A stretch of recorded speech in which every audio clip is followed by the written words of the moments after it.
สบายดีพ่อแม่พี่น้องมื้อนี้พบกันคือเก่าเด้อที่ส่งกาแฟลูกสาวละเนาะมื้อนี้ก็ได้มีโอกาสลงมาทางวัดเนาะ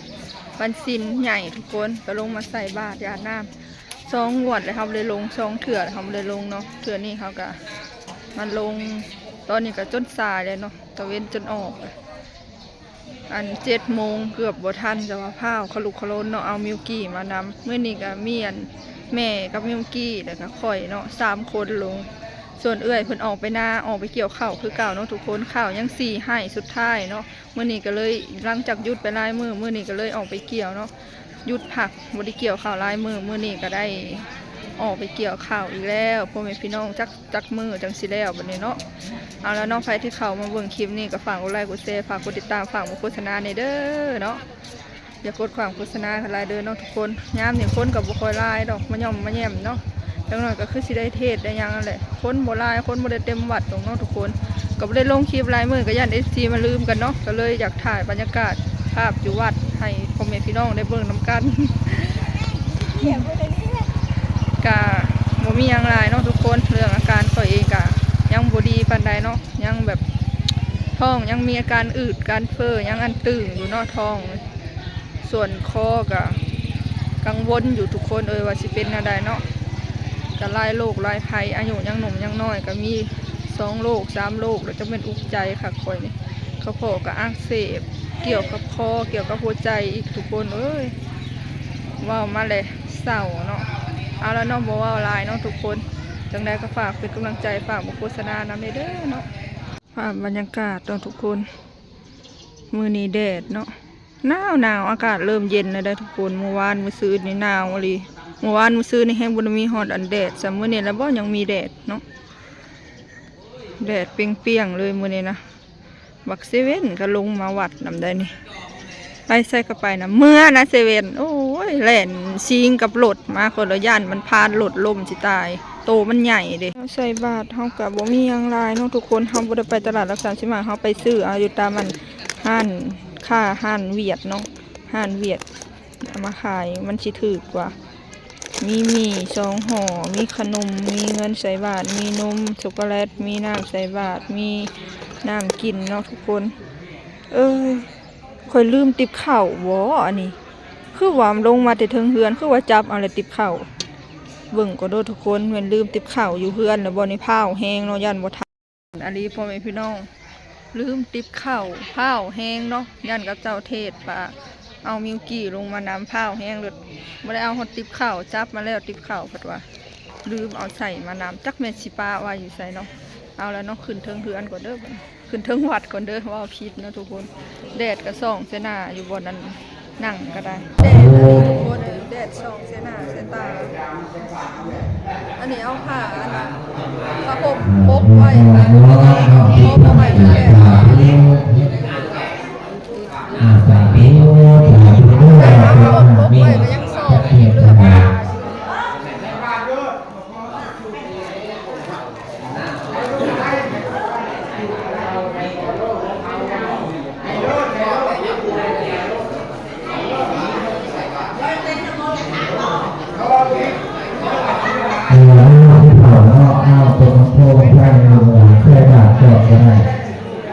มันจะมีชาติภาพทางเหนือตัวงานภาพเพชรตัวเขาจะทำแนวของนี่เกี่ยวกับเรื่องนั้นเนาะเรื่องเพราะว่าทางแนวเป็นว่าแบบนี้ยันคนทานใส่บาตรมื้อนี้ค่ะบ่ได้เทศเนาะใส่บาตรเลยเดี๋ยวรอให้แม่เพิ่นใส่แล้วจะสิเอาข้าวเพิ่นเลยจะไปใส่ลืมค่ะลืมแดดส่องเปิดใส่บ้างใส่บ้างก่อนแดดมาใส่บ้างก่อน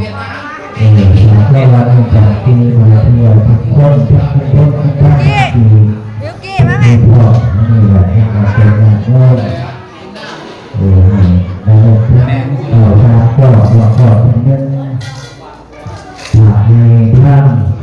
หัวแง่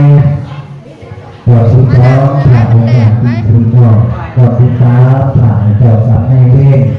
เดี๋ยวชาตินี้ที่เราชาติหนาชาติได้มาแล้วแต่ได้จบกับจบเรื่องกันเด้อให้ออกจากกันเพื่อน เอามาเวทติบเผา เขาทำก่อน เริ่ เริ่ ม ม มา หา ติบ กั เผาน มา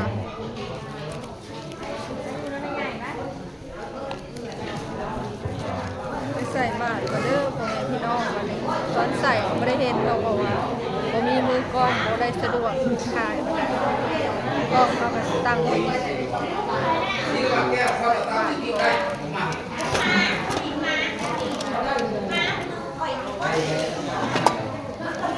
ตอนใส่ไว้สิบ่ได้เห็นเนาะ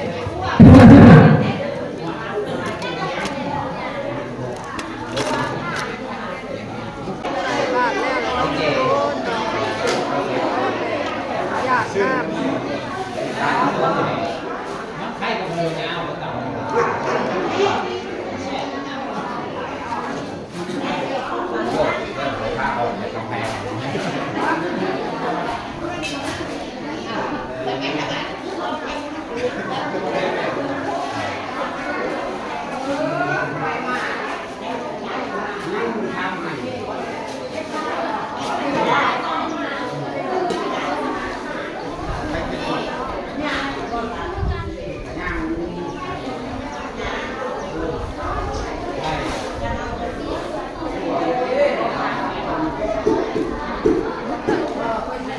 ลูกไปเห็นยังไง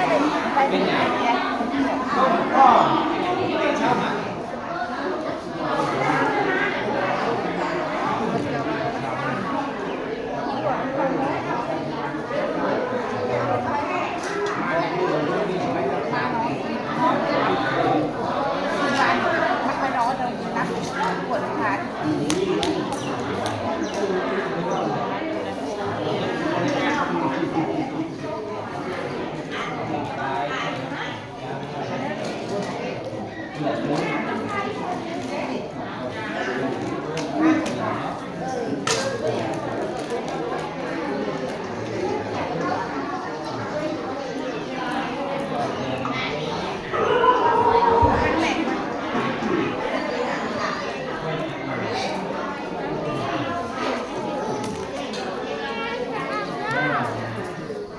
เนี่ยฮะอยากออกนอกออกไปเห็นยังวันนี้ใครได้อยู่นอกมันจะมีหมูมันจะมีเด็กน้อยได้อยู่นอกมีแต่ผีเรียนแล้วผีเด็ก ออกมาถ่าย เด็กผีเด็กออกมาในภาพหนึ่ง เรียนอย่าง เตรียม เนาะ ยาตาม ยะถาวาปุญญาภานิโตเวทิสังฆังเอวะเมวะอิโตทินังเตตานังอุปกัปปติอิทิตังปฏิตังตุงนังคิปะเมวะสมิงสะโตสัพเพโตเวตุสังสะปาจันโทปรณโสยะถามิโสติยโสยะถาสัพพิติโยวิวัชชันตุสัพพะโรโควินาศตุมาเตภวัตวันตรายโยสุขีทีฆานุโกภวะอาภิวาภานาทิหิสนิจจังมุทธาปจานิโนทัตตโลธรรมาวัฏันติอายุวันโนสุขัง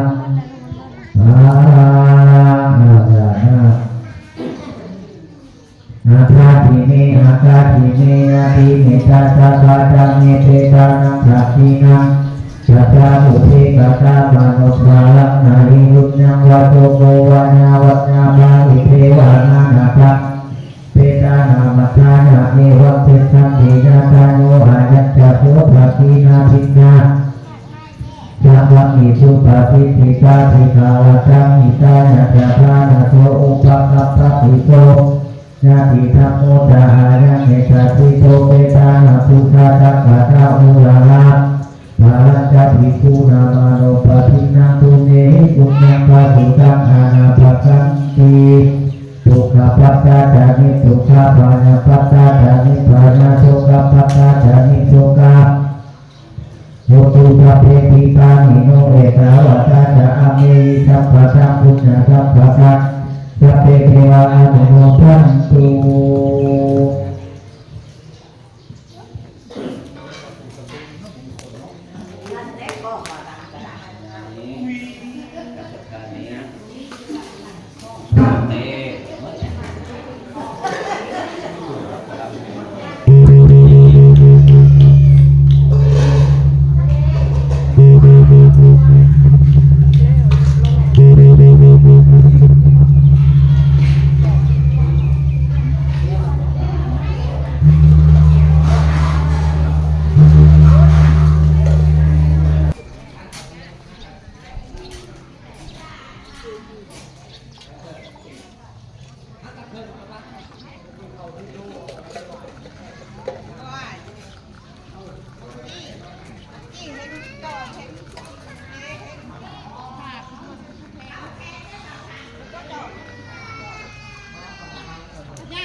จะเป็นยังก็สูงที่จะอยากให้